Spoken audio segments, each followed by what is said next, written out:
اعوذ باللہ من الشیطان اللعین الرجیم بسم اللہ الرحمن الرحیم الحمد للہ رب العالمین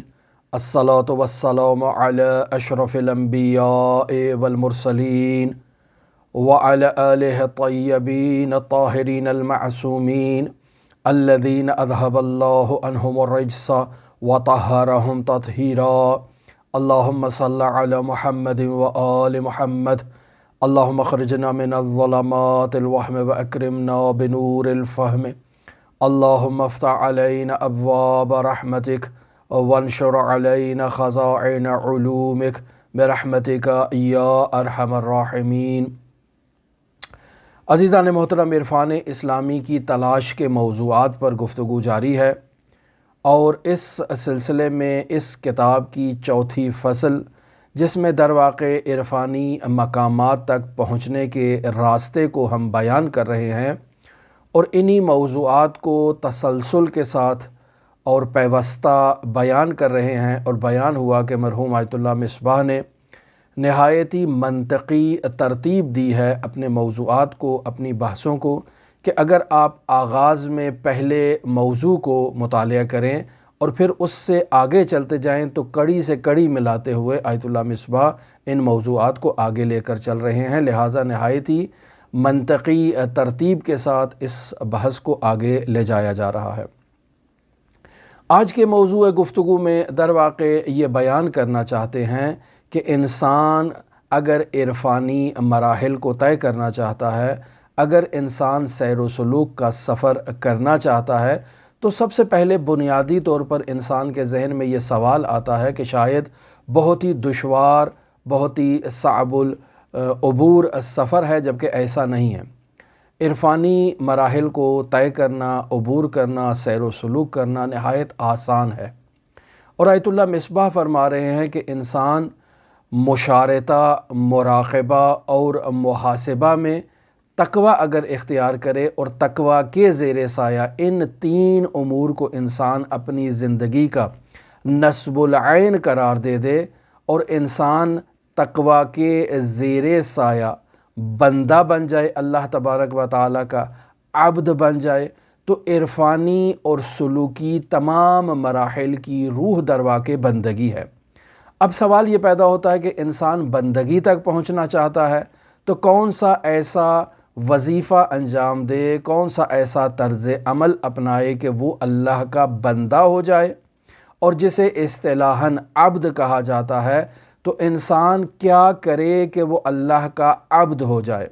انسان کس راستے پر چلے کہ اس کے تمام تر امور کی زعام باغ دوڑ اس کے مولا کے ہاتھ میں ہو،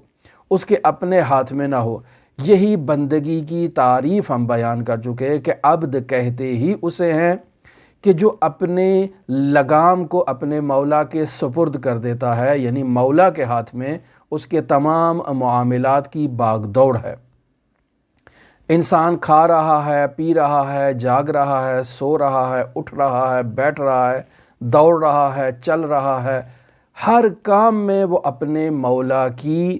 عبدیت کا اظہار کرے، یعنی ہر کام میں اپنے مولا کو خود سے راضی کرنے کی کوشش کرے، لہٰذا ہر اس کام کو انجام دے جس کام کو انجام دینے کا مولا نے حکم دیا ہے، اور ہر اس کام سے اجتناب کرے اور دوری کرے جس کام سے اجتناب اور دوری کرنے کا مولا نے اسے حکم دیا ہے۔ اگر انسان مولا کے اوامر کی فرمان برداری کرے اور مولا کے نواہی سے دوری اختیار کرے، جسے ہم عام اپنی زبان میں یوں کہہ سکتے ہیں کہ اگر انسان خود کے ساتھ یہ عہد کرے کہ میں واجبات الہی پر عمل کروں گا، محرمات الہی کو ترک کروں گا، تو در واقع ایسا بندہ جو اپنی ہر سانس میں اللہ کی اطاعت کو شامل کیے ہوئے ہے اور ہر سانس سے اللہ کی نافرمانی کو دور کیے ہوئے ہے، تو ایسا بندہ در واقع وہ بندہ کہلائے گا جس نے اپنی لگام کو مولا کے سپرد کر دیا ہے۔ مولا اگر دائیں لے جائے تو دائیں چلا جائے گا، بائیں لے جائے تو بائیں چلا جائے گا، مولا کہے بیٹھ جاؤ تو بیٹھ جائے گا، کہے اٹھ جاؤ تو اٹھ جائے گا۔ لہٰذا ایسا بندہ در واقع مولا کا مطیع اور فرمان بردار بندہ کہلاتا ہے، مولا کی اجازت کے بغیر سانس بھی نہیں لیتا۔ یہ ہماری عامیانہ زبان ہے عزیزان محترم۔ بعض لوگ کہتے ہیں کہ میں بہت سخت باتیں کرتا ہوں اور میری باتیں سمجھنا بہت دشوار ہے۔ میری کوشش یہ ہوتی ہے کہ عام الفاظ میں گفتگو کو کیا جائے اور آسان سے آسان الفاظ کا سہارا لیا جائے۔ اگر کوئی ایسا مشکل لفظ جسے ہمارے فقہاء، علماء، بزرگان نے بیان کیا ہے تو اس وجہ سے کہ آپ لوگوں کے اذہان اس لفظ سے مانوس ہو جائیں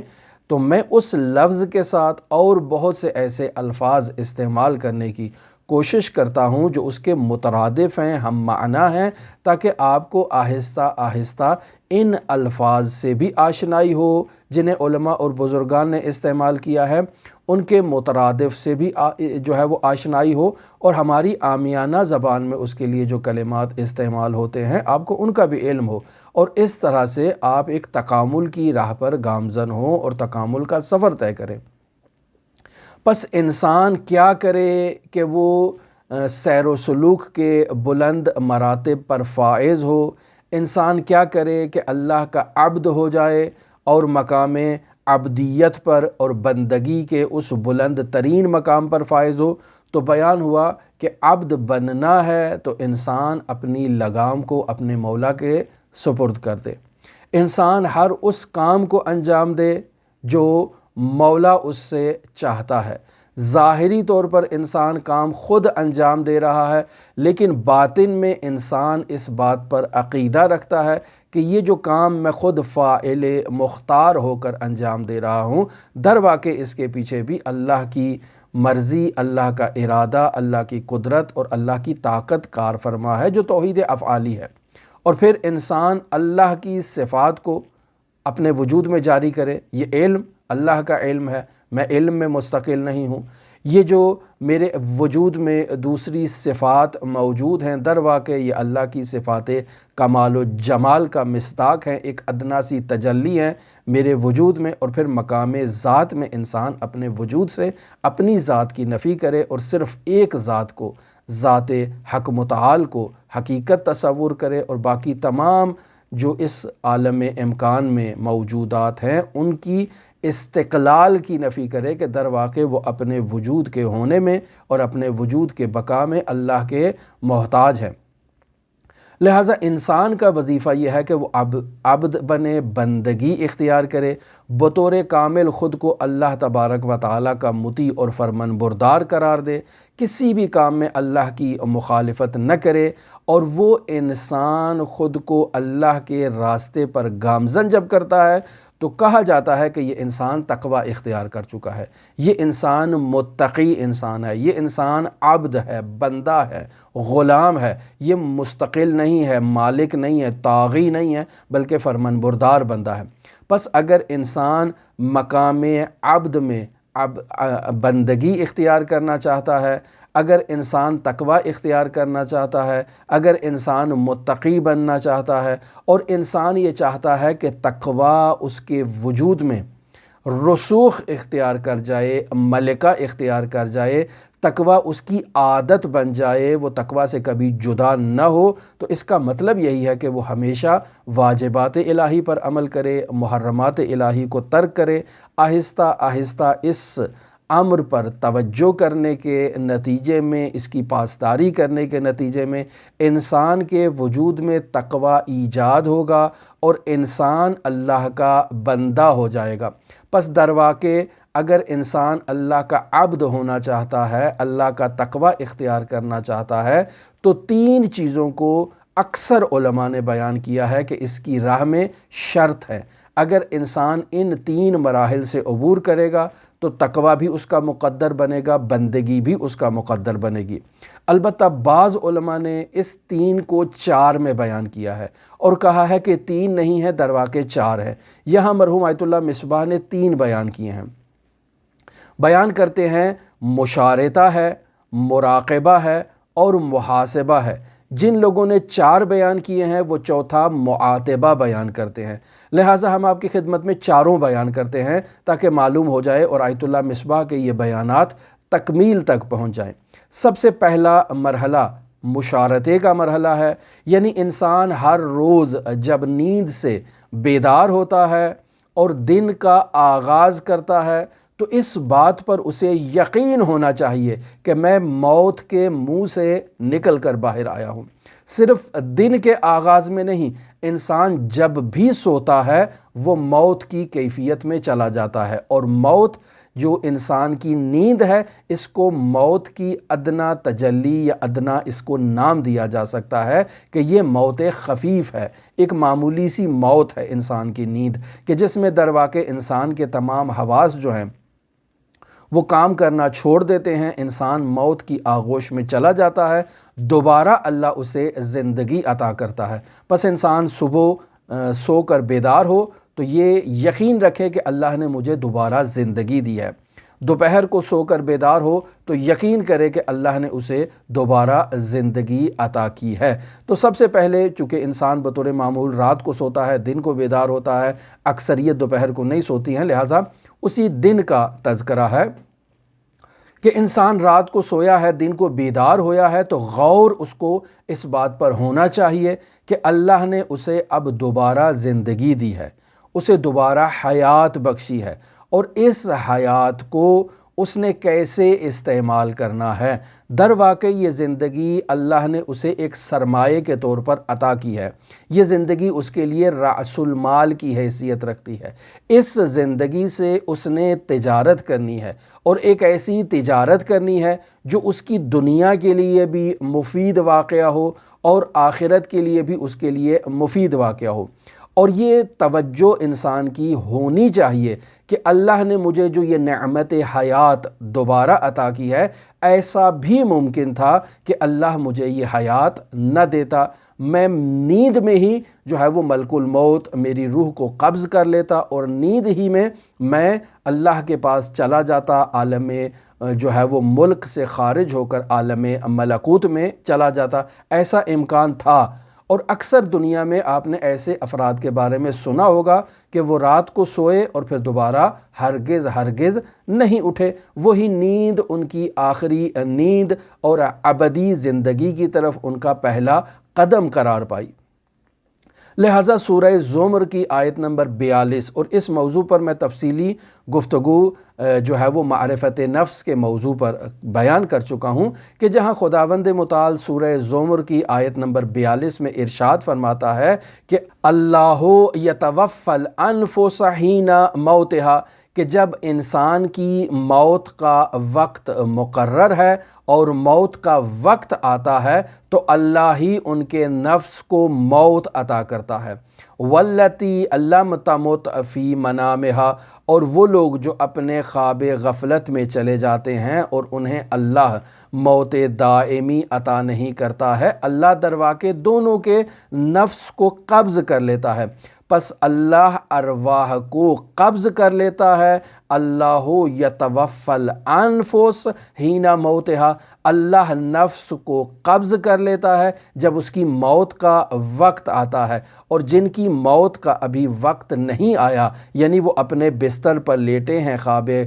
آرام میں اور خواب خرگوشی میں وہ چلے گئے ہیں، اللہ ان کی روح کو بھی قبض کر لیتا ہے۔ پس اللہ دونوں افراد کی ارواح کو قبض کر رہا ہے۔ ایک وہ فرد ہے کہ جس کی موت واقعہ ہو چکی ہے، یعنی آخری وقت ہے، آخری لمحات ہیں، جان کنی کا عالم ہے، اللہ نے اس سے روح کو قبض کر لیا ہے۔ وہ جو اپنے بستر پر لیٹ گیا ہے سونے کے لیے، اللہ نے اس کی روح کو بھی قبض کر لیا ہے، لیکن یہ مرا نہیں ہے، بستر پر خراٹے مار رہا ہے۔ فَيُمْسِكُ الَّتِي قَضَىٰ عَلَيْهَا الْمَوْتِ، جس کی موت کا حتمی وقت آ چکا ہے، اللہ نے اس کی روح کو قبض کر لیا ہے، اب اللہ اس کی روح کو اپنے پاس رکھ لیتا ہے، دوبارہ اسے واپس نہیں پلٹاتا۔ وَيُرْسِلُ الْأُخْرَىٰ، اور اللہ لوٹا دیتا ہے دوسرے کی روح کو اِلیٰ اَجَلٍ مُّسَمًّى، جب تک اس کی موت کا حتمی وقت نہیں آتا، اللہ اس خواب غفلت میں بستر پر لیٹے ہوئے انسان کی روح کو اسے واپس پلٹا دیتا ہے۔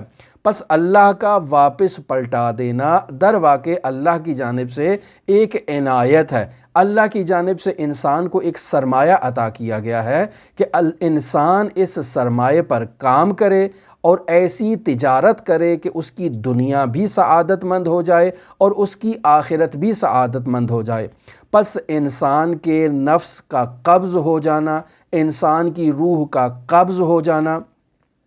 چاہے وہ موت کے وقت انسان کی روح قبض ہو رہی ہو، چاہے وہ نیند کے وقت انسان کی روح قبض ہو رہی ہو،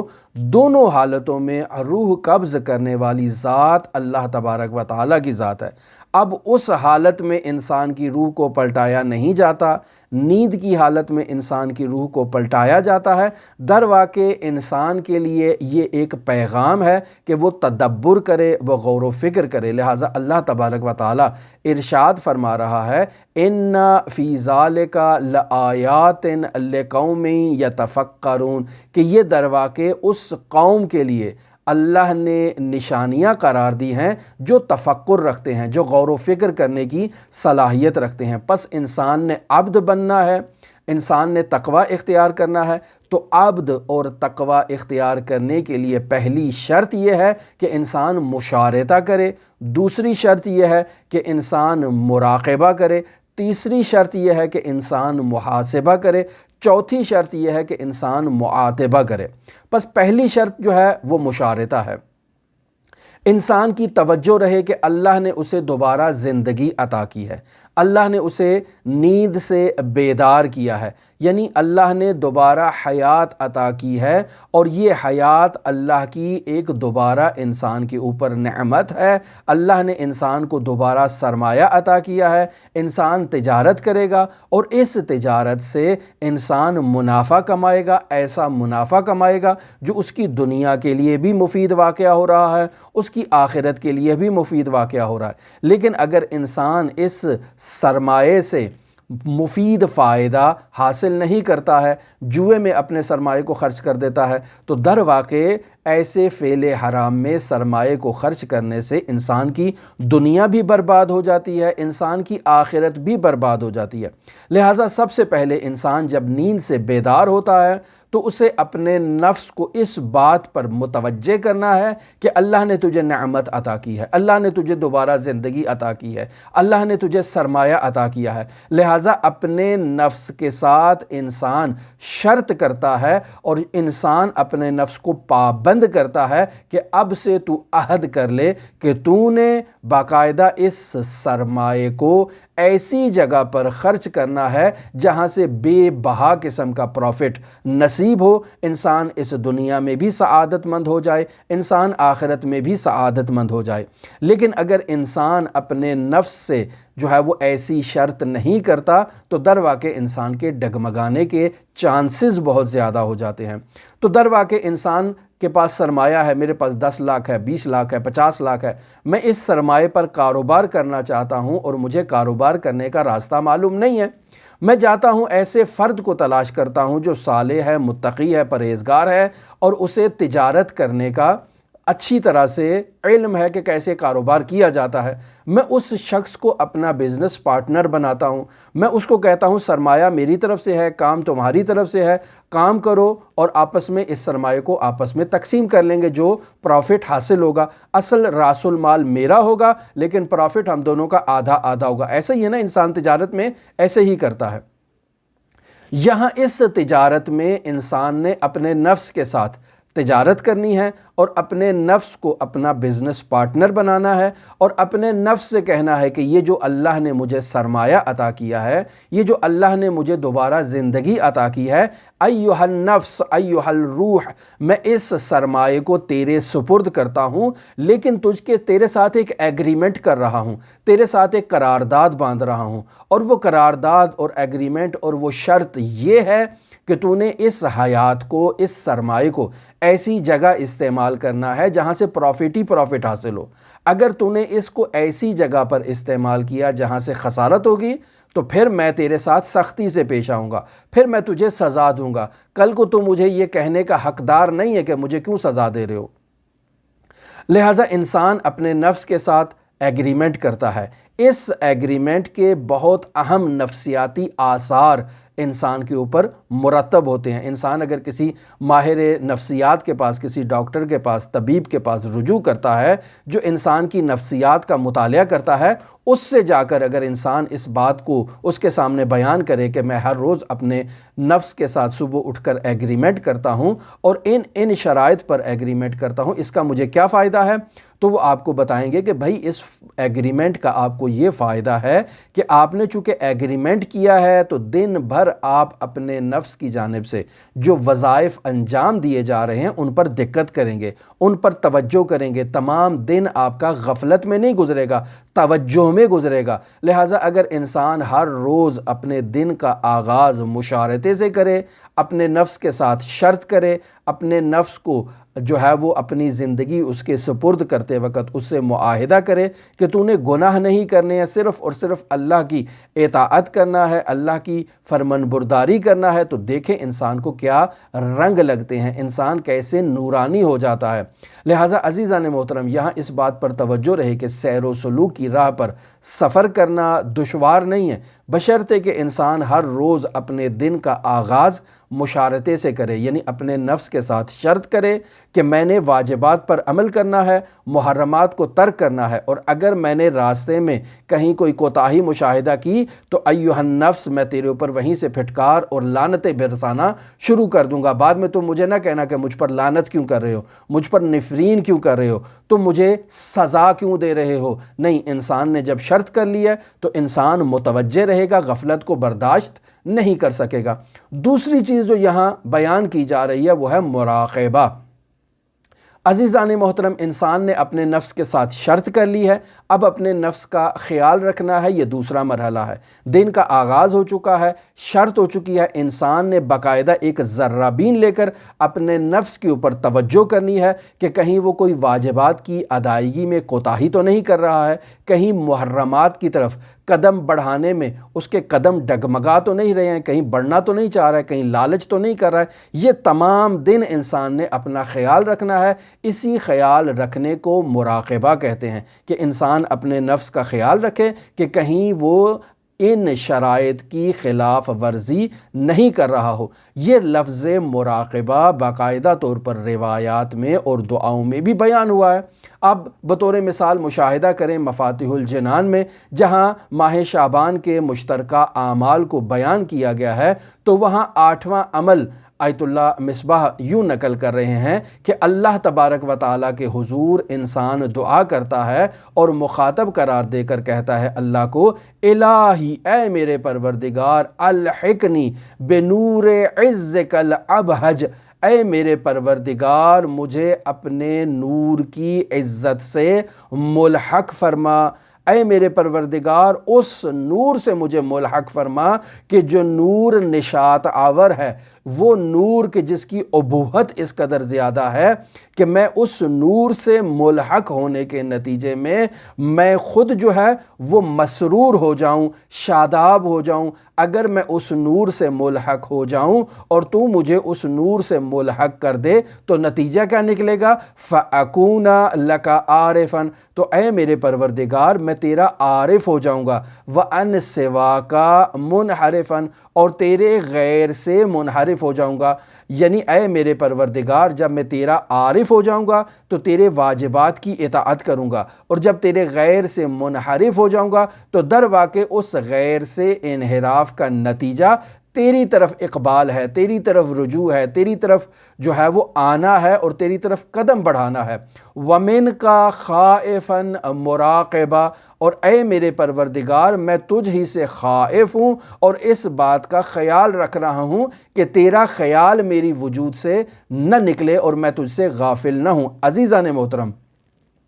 یہ جو اس دعا کے آغاز میں بیان کیا گیا ہے کہ الہی الحقنی بنور عزک الابہج، اے میرے پروردگار مجھے اپنے نور عزت سے ملحق فرما، تو عزیزان محترم اس بات پر توجہ رہے کہ نور عزت الہی ایک بہت عظیم مقام کا نام ہے، ایک ایسے مقام کا نام ہے کہ انسان اگر اس مقام پر فائز ہو جائے اس مقام کو درک کر لے تو یہ مقام انسان کے وجود میں نشاط، انسان کے وجود میں شادابی، انسان کے وجود میں ایک بہجت کو ایجاد کرے گا۔ انسان کیسے اس نور عزت الہی تک پہنچ سکتا ہے؟ اگر انسان اس نور عزت الہی تک پہنچ جائے تو تمام عالم امکان اسی نور عزت الہی کے ماتحت واقع ہیں۔ تو در واقع اس دعا میں انسان کو اس بلند ترین چوٹی پر پہنچانے کے لیے اللہ سے تقاضا کیا جا رہا ہے کہ اے میرے پروردگار ہمیں وہ مقام عطا کر۔ اگر انسان اس مقام پر فائز ہو جائے تو اس مقام پر عالم امکان کی ہر موجود اللہ کی قہاریت کے نیچے جو ہے وہ مدفون ہے، اور اللہ کی قہاریت کے نیچے جو ہے وہ مغلوب قرار پائی ہے، اور اللہ کا وہ نور جو ہے وہ انسان پر اور عالم امکان کی ہر موجود پر جو ہے وہ غالب ہے، قاہر ہے۔ اور اس حالت میں انسان جب اس نور کی ابوہت کو، عظمت کو اور جو ہے وہ اس کی جلالت کو مشاہدہ کرتا ہے تو انسان اس کے وجد میں آ جاتا ہے، انسان اس سے مانوس ہو جاتا ہے، انسان کے وجود میں ایک بہجت، ایک جو ہے وہ شادابی ایجاد ہو جاتی ہے۔ پس عزیزان محترم، انسان نے مراقبہ کرنا ہے، اور مراقبے کا کلمہ جو ہے وہ باقاعدہ روایات میں اور دعاؤں میں بیان ہوا ہے۔ اب اس کی ایک اور مثال یہاں آیت اللہ مصباح بتا رہے ہیں کہ ایک ٹھیکیدار ہے، اس نے ایک بلڈنگ کا کانٹریکٹ جو ہے وہ لیا ہے کہ اس نے اس بلڈنگ کو تعمیر کرنا ہے۔ یقینی بات ہے وہ ٹھیکیدار ہے، اس نے خود تو بلڈنگ کو تعمیر نہیں کرنا ہے، وہ نظارت کرے گا، دن بھر مزدوروں کو لے کر آتا ہے، صبح جائے گا میدان میں، چوک میں۔ یہاں ایران میں تو ایسا ہی ہوتا ہے کہ کسی چوک میں جو ہے وہ مزدور کھڑے ہو جاتے ہیں جن کو دہاڑی کی ضرورت ہوتی ہے۔ پاکستان میں بھی یقیناً ایسے ہی ہے، کسی سڑک پہ، کسی گلی میں، کسی جگہ پر لوگ کھڑے ہو جاتے ہوں گے کہ وہاں پر ان کو جو ہے وہ جس فرد کو مزدوروں کی ضرورت ہوگی وہ اس چوک سے اپنی تعداد کے مطابق جو ہے وہ بہترین مزدوروں کو وہاں سے اٹھا کر لے آئے گا۔ یہاں ایران میں ایسے ہوتا ہے، لہٰذا وہ جائے گا وہاں سے بہترین مزدوروں کا انتخاب کر کے ان سے شرط کرے گا، بھئی آج تم نے یہ دیوار مکمل کرنی ہے، آج تم نے جو ہے نا وہ اس جگہ کی صفائی کرنی ہے، اور تم نے غفلت نہیں کرنی ہے، آج کے دن یہ کام کمپلیٹ ہونا چاہیے، اور اگر یہ کام کمپلیٹ نہیں ہوا تو میں تمہاری دہاڑی تمہیں مکمل نہیں دوں گا۔ اگر انسان ایسے ٹھیکیدار کی طرح اپنے نفس کے ساتھ جو ہے وہ صبح اٹھ کر جو ہے وہ ایگریمنٹ کر لیتا ہے، اسے کام پر لے آتا ہے، اس کے سپرد کام کرتا ہے کہ آج کے دن تو 24 گھنٹے ہے، تم نے اللہ کی اطاعت کرنی ہے، واجبات پر عمل کرنا ہے، محرمات سے دوری کرنی ہے، تو جیسے وہ ٹھیکیدار جو ہے وہ بیٹھ کر بالکل ذرابین سے ہر ایک مزدور کو دیکھ رہا ہوتا ہے کہ کہیں یہ غفلت تو نہیں کر رہا، کہیں یہ کام میں سستی تو نہیں کر رہا ہے، کہیں یہ روٹی اور چائے اور واش روم کے بہانے جو ہے وہ چھٹی تو نہیں مار لیتا ہے، تو ٹھیکیدار جیسے وہاں پر دیکھ رہا ہوتا ہے نا، ایسے ہی انسان نے اپنے نفس کا مراقبہ کرنا ہے، اپنے نفس کا خیال رکھنا ہے کہ کہیں یہ وعدہ خلافی تو نہیں کرتا ہے، کہیں یہ جو ہے وہ شرائط کی جو ہے وہ خلاف ورزی تو نہیں کرتا ہے، عہد و پیمان کی خلاف ورزی تو نہیں کرتا ہے۔ اسے شرائط کی پاسداری کرنی چاہیے، اسے شرائط کی پابندی کرنی چاہیے، ہم نے جو ایگریمنٹ کیا ہے اس ایگریمنٹ کو نقض نہیں کرنا چاہیے۔ اگر یہ ایگریمنٹ کو نقض کرے گا تو جیسے ٹھیکیدار جو ہے وہ وہاں اس کی چائے پانی کا پیسہ کاٹ لیتا ہے، جیسے اس کی تنخواہ سے پیسہ کاٹ لیتا ہے، ایسے ہی انسان جو ہے وہ باقاعدہ دن کے آخر میں جب اپنے نفس کے اعمال کا حساب کرے گا تب جا کر انسان نے اس نفس کے ساتھ کیا کرنا ہے وہ آگے چل کے بیان ہوگا۔ پس انسان نے 24 گھنٹے اپنے نفس کا خیال رکھنا ہے، اسے مراقبہ کہتے ہیں کہ اس نفس سے کوئی لغزش نہ ہو، یہ اللہ کی اطاعت اور فرمانبرداری کی راہ سے غافل نہ ہو جائے۔ اور پھر تیسرا مرحلہ جسے آیت اللہ مصباح بیان کر رہے ہیں، اور در واقع آیت اللہ مصباح کے مطابق یہ تقوی اور بندگی کی راہ میں آخری مرحلہ ہے، جبکہ بیان ہوا کہ علماء اسے آخری مرحلہ شمار نہیں کرتے ہیں، اور وہ ہے محاسبہ،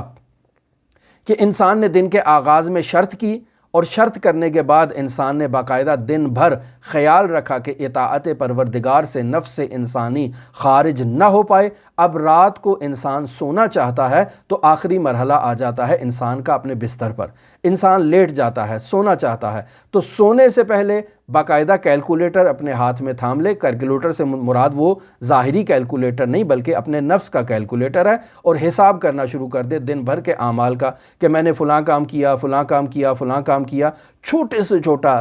ریز سے ریز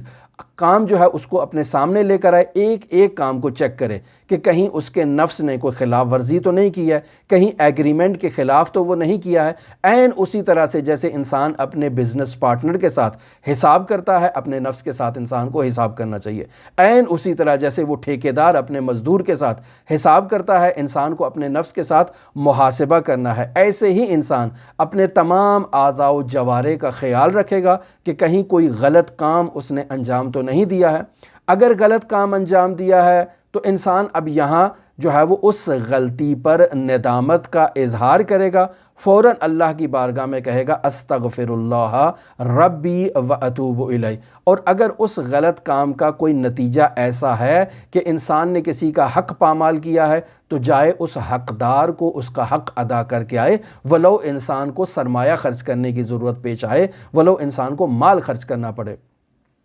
انسان نے اگر حق کے الہی کو پامال کیا ہے، یعنی کوئی نماز نہیں پڑھی ہے، کسی واجب کو ترک کیا ہے، تو انسان فوراً اس واجب کو انجام دے۔ یہ عزیزان محترم مومن کی علامت ہے۔ اور انسان نے اگر جو ہے وہ اللہ کی اطاعت اور فرمان برداری کی ہے تو اس کامیابی پر انسان اللہ تبارک و تعالیٰ کی بارگاہ میں سجدہ ریز ہو کر سبحان ربی الاعلی و بحمدہ کہہ کر اللہ کا شکر ادا کرے کہ اے میرے پروردگار، تیرا شکر ہے کہ تو نے مجھے یہ سعادت نصیب کی ہے کہ میں آج کے دن تیری اطاعت اور فرمان برداری میں اپنا وقت گزار چکا ہوں۔ لہٰذا اگر انسان نے کوتاہی کی ہے، غلطی کی ہے، تو عزیزان محترم یہاں روایات میں اس بات کی طرف اشارہ ہوا ہے کہ فرشتوں کو جو اللہ کے دائیں اور بائیں باقاعدہ فرشتے موجود ہیں جو انسان کے اعمال کا حساب مکتوب کرتے ہیں، وہ 7 گھنٹے تک باقاعدہ اس لغزش کو، اس گناہ کو اس کتاب میں تحریر نہیں کرتے ہیں اور انتظار کرتے ہیں کہ یہ انسان متوجہ ہو جائے گا اور اپنے گناہ پر اللہ کے حضور معافی کا تقاضا کرے گا۔ لہٰذا جیسے ہی اللہ کے حضور انسان استغفار کرتا ہے تو وہ فرشتے اسے تحریر نہیں کرتے ہیں اور اسے بھلا دیتے ہیں۔ لہٰذا انسان کو اپنے عمل کا حساب کرنا اس کے لیے بہت ضروری ہے کہ اگر اس نے نیکی کی ہے تو سجدہ ریز ہو کر اللہ کا شکر ادا کرے، اگر اس نے کوتاہی کی ہے تو فوراً اللہ کی بارگاہ میں استغفر اللہ ربی و اتوب الیہ کہے۔ لیکن اس عمل کے نتیجے میں اگر کوئی واجب ترک ہوا ہے تو اس کی قضا کرے، اور اگر اس عمل کے نتیجے میں اس نے کسی کا کوئی مالی حق پامال کیا ہے، کسی کا مال چھین لیا ہے، کسی کو نقصان پہنچایا ہے، تو اس کو راضی کرنے کے ساتھ ساتھ مال بھی اس کا واپس اس تک پلٹائے۔ پس آیت اللہ مصباح نے یہاں 3 مراحل کو بیان کیا ہے۔ پہلا مرحلہ مشارطہ ہے کہ انسان شرط کرے اپنے نفس کے ساتھ کہ اس امانت کا خیال رکھنا ہے اور اس کی حفاظت کرنا ہے، اس رأس المال کو پروفٹ اور جو سود بخش جو ایگریمنٹس ہیں، جو سرمایے ہیں، جو کاروبار ہیں، انہی میں لگانا ہے، نقصان دہ کاروباروں میں نہیں لگانا ہے۔ دوسرا مرحلہ مراقبہ کرنا ہے کہ انسان نے اپنا خیال رکھنا ہے دن بھر، اور تیسرا مرحلہ جو ہے وہ ہے محاسبہ کہ انسان باقاعدہ اس کا حساب کرے۔ یہاں علماء کہتے ہیں معاتبے کا بھی ایک مرحلہ ہے کہ انسان عتاب کو بھی مد نظر رکھے، یعنی انسان اگر اطاعت کر رہا ہے تو اللہ کا شکر ادا کرے، اگر انسان نافرمانی کر رہا ہے تو اللہ کی بارگاہ میں استغفار کرے، لیکن استغفار کے ساتھ انسان اپنے لیے ایک عتاب کو بھی مقرر کر رکھے۔ انسان عہد کرے کہ اے میرے پروردگار، اگر آج کے دن 24 گھنٹوں میں میں نے کسی نامحرم خاتون کو دیکھا، چاہے جان بوجھ کر دیکھا، چاہے غیر عمدی طور پر میری نگاہ اس تک چلی گئی، تو اے میرے پروردگار میں تجھ سے یہ عہد کرتا ہوں للہ علیہ قضا، جیسے باقاعدہ نظر کی جاتی ہے کہ میں کل کے دن روزہ رکھوں گا تاکہ میرے اس نفس کو اس طغیان پر سزا مل سکے۔ لہٰذا انسان اگر اس گناہ کو انجام دیتا ہے تو اگلے دن انسان کو باقاعدہ روزہ رکھنا چاہیے اور اس عتاب کو اپنے وجود کو دینا چاہیے۔ جیسے مرحوم آیت اللہ بروجردی سے متعلق ہم بیان کر چکے بارہا کہ انہیں اپنے درس میں غصہ آتا تھا، انہوں نے شاگردوں کے سوال جب نابجا قسم کے ہوں تو استاد کو غصہ آ جاتا ہے، لہٰذا انہوں نے اپنے وجود سے یہ عہد کر رکھا کہ اگر مجھے غصہ آئے گا تو میں 1 سال روزہ رکھوں گا۔ اچانک ایسے ہی کلاس میں کسی شاگرد نے نامربوط قسم کا سوال کیا اور انہیں غصہ آیا، انہوں نے اپنی شرط پر عمل کیا اور باقاعدہ ان روزوں کو رکھا۔ ظاہری بات ہے جب انسان 1 سال کی شرط کرتا ہے کہ وہ روزے رکھے گا تو ان میں محرم روزے یعنی وہ دن جن میں روزہ رکھنا حرام ہے، جیسے عیدین کا روزہ ہے، تو وہ مستثنیٰ ہوتے ہیں، وہ سال میں کاؤنٹ ہی نہیں ہوتے ہیں اور شرط کا حصہ ہی شمار نہیں ہوتے ہیں۔ لہٰذا عزیزان محترم، انسان اپنے وجود کے لیے عتاب کو مد نظر رکھے کہ اگر میں نے کوئی غلطی کی، کوئی خامی کی تو میں اگلے دن روزہ رکھوں گا، یا اگر میں نے خامی کی تو فلاں مقدار میں اللہ کی بارگاہ میں صدقہ دوں گا، یعنی میں 5,000 10,000 کسی غریب مستحق کو صدقہ دوں گا۔ یا انسان اپنے لیے عہد کرتا ہے کہ اگر میں نے غلطی کی تو میں 1 جز قرآن مجید کا مکمل کروں گا، 1 پارہ کمپلیٹ کروں گا، یا خود قرآن کو مکمل کروں گا۔ ایسے انسان اپنے نفس کو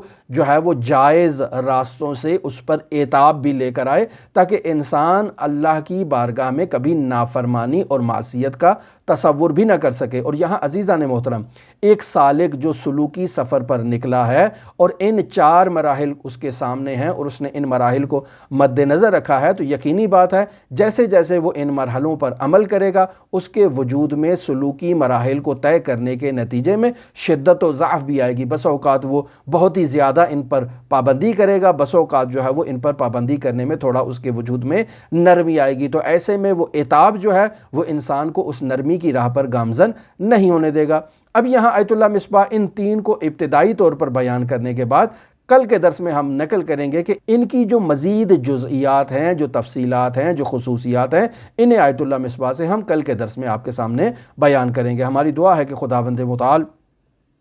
ہمیں صحیح عرفان اسلامی کو پہچاننے کی سعادت نصیب فرمائے۔ ہماری دعا ہے کہ خداوند متعال منجی عالم بشریت حضرت صاحب العصر والزمان کے ظہور میں تعجیل فرمائے، ہمیں ان کے اصحاب و اعوان و انصار میں شمار فرمائے۔ آپ تمام عزیزان کے لیے امام الرؤوف کی بارگاہ میں نائب الزیارہ بھی ہیں اور دعا گو بھی ہیں۔ اللہم صلی علی محمد و آل محمد وعجل فرج قائم آل محمد۔